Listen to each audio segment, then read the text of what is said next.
The Lord be with you. A reading from the Holy Gospel according to Luke. Jesus said to his disciples, "Be sure of this.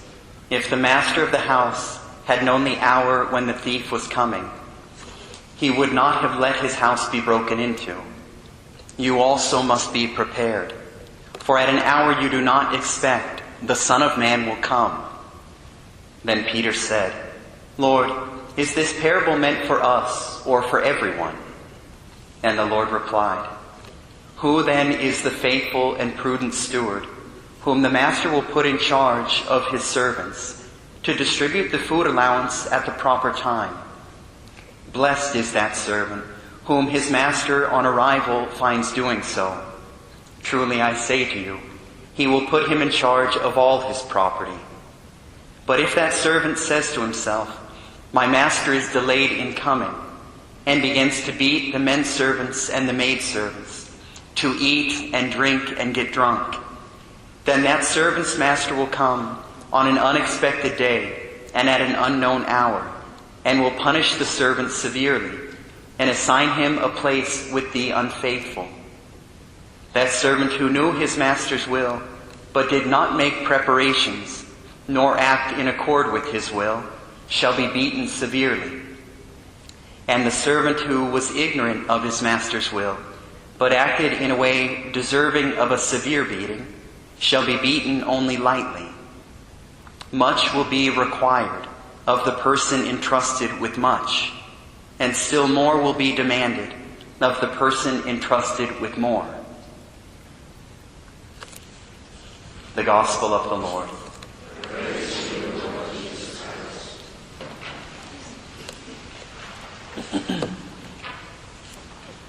A couple of years before I arrived at the University of Notre Dame, a young adult prayer group had been started by students of the campus called the Children of Mary.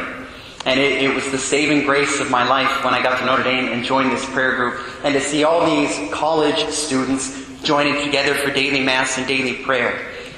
The Children of Mary are still existent at Notre Dame. There are now hundreds of members of it. And this group has given the church dozens of vocations. In my own freshman class, I was one of 5 guys who left after the freshman year to enter the priesthood or religious life. Well, there was a young lady a year above me. After her graduation, she joined a religious order.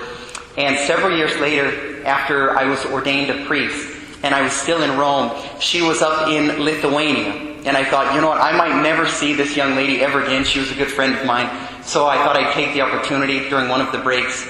And I went up to see her, and we had a marvelous few days together, speaking of holy things, talking about the way that Our Lady had worked in our lives, the things she'd done in us. And I'd seen the tremendous growth that had taken place in her soul. Well, on the last day, after being there for several days, I was saying goodbye to her. And I realized interiorly, I don't know if I'll ever see her the rest of my life. Maybe only in heaven. And I said that to her. I said, this might be goodbye in this life. And she said, I'm not sure. In a few years, we'll have our 10th anniversary of our graduation from Notre Dame. Perhaps you'd be there, even though you were a year behind us. She said, if our Lord does not return before then, I hope to see you then. And I looked at her to see if she was speaking in jest or being humorous, and I realized that's just the way that she lived. In expectation of our Lord's return. There is a prayer that the church places upon the lips of the faithful on Saturdays, a day we dedicate to Our Lady. And in the breviary, you'll find this. We ask Our Lady's intercession that we might live in the light of her Son's return. One of the things I most enjoyed about the film Mary of Nazareth that many of us saw a week and a half ago was at the end, after our Lord Jesus Christ had risen, Our Lady was waiting in expectation, the only one that was confident of his return. Every time Our Lady appears, every apparition in church history of Mary, she's speaking about her Son's second coming, constantly trying to prepare the hearts of her children to ready them for her Son.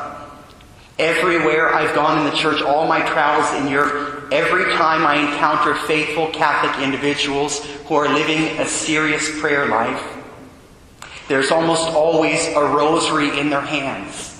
There is a profound devotion to the Blessed Virgin Mary.